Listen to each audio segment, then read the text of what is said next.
मैं रीवा तिवारी उपस्थित हुई हूँ बहुत ही सुंदर शिव चर्चा का गाना लेकर के। तो आइए आप लोग को शिव चर्चा का गाना सुनाते हैं बिना देर किए हुए। आप लोग मेरे चैनल को सब्सक्राइब कर लिए हैं तो अच्छी बात है, नहीं किए हैं तो प्लीज़ चैनल को सब्सक्राइब कर लीजिए और प्रेम से बोलिए हर हर महादेव। तो चलिए हम आप लोग को गाना सुनाते हैं। चार गो के पोस दिहली दूधवा पियाई के, चार गो के पोस दिहली दूधवा पियाई के, चार गो से भरे नाही पेटे गुमाई के, चार गो से भरे नाही पेटे गुमाई के, चारी गो के पोस दिहली दूधवा पियाई के, चारी गो के पोस दिहली दूधवा पियाई के, चारों से भरे नाही पेटे गुमाई के, चारी गो से भरे नाही पेटे गुमाई के, चारी गो के पोस दिहली दूधवा पियाई के, चारी गो के पोस दिहली दूधवा पियाई के, चारों गो से पेट नाही भरे ये गुमाई के, चारे गो से पेट नाही भरे ये गुमाई के। जवन माई पूछे काहे सुखल बाटे ओठ रे, जवन माई पूछे काहे सुखल बाटे ओठ रे, ओही माई के लोग देत बाटे दिलवा पे चोट रे, जवन माई पूछे काहे सुखल बाटे ओठ रे, जवन माई पूछे काहे सुखल बाटे ओठ रे, ओही माई के लोग देत बाटे बड़ी चोट रे, ओही माई के लोग देत बाटे बड़ी चोट रे, भीजल सुतेली अपने सुखल सुताई के, भीजल सुतेली माई सुखल सुताई के, चार गो से भरे नाही पेटिए गुमाई के, चार गो से भरे नाही पेटिए गुमाई के, भीजले सुतेली अपने सुखल सुताई के, भीजले सुतेली माई सुखल सुताई के, चारे गो से भरे नाही पेटिए गुमाई के, चारे गो से भरे नाही पेटे गुमाई के, चारे गो से भ्योचे नाही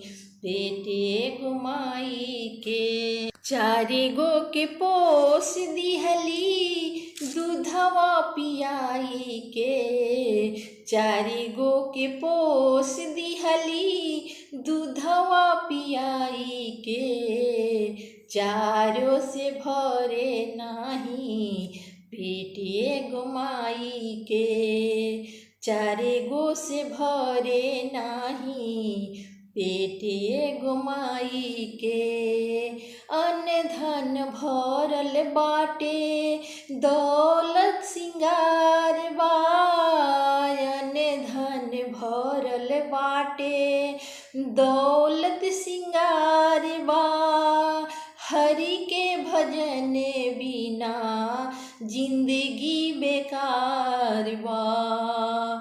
हरि के भजन बिना जिंदगी बेकार बा। अन्न धन भरल बाटे दौलत के सिंगार बा। अन्न धन भरल बाटे दौलत के सिंगार बा। हरि के भजन बिना जिंदगी बेकार बा। हरि के भजन बिना जिंदगी बेकार बा। चारों गो से पेट नाही भरे एगो माई के। चारों गो से पेट नाही भरे एगो माई के। अचरा ओढ़ाई के माई दूधवा पियवली। अचरा ओढ़ाई के माई दूधवा पियवली। याद कर बाबू तोहके गोदी में खेलवली। याद कर बाबू तोहके गोदी में खेलवली। अचरा ओढ़ाई माई दूधवा पियवली। अचरा ओढ़ाई माई दूधवा पियवली।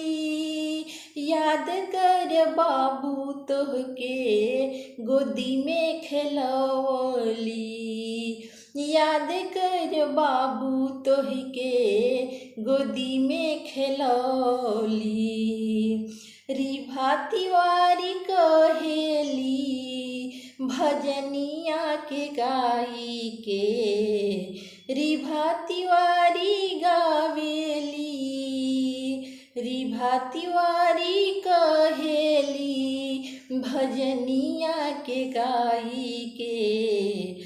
चारे गो से पेट नाही भरे एगो माई के। चारों गो से पेट नाही भरे एगो माई के।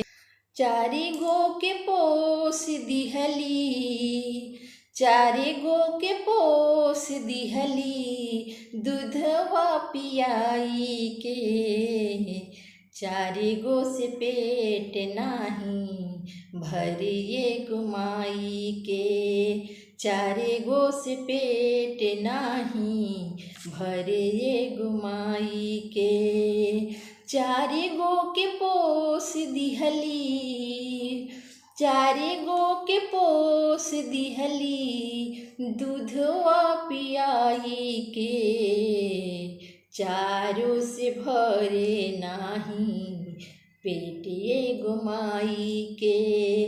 चारे गो से भरे नाही पेट एगो माई के।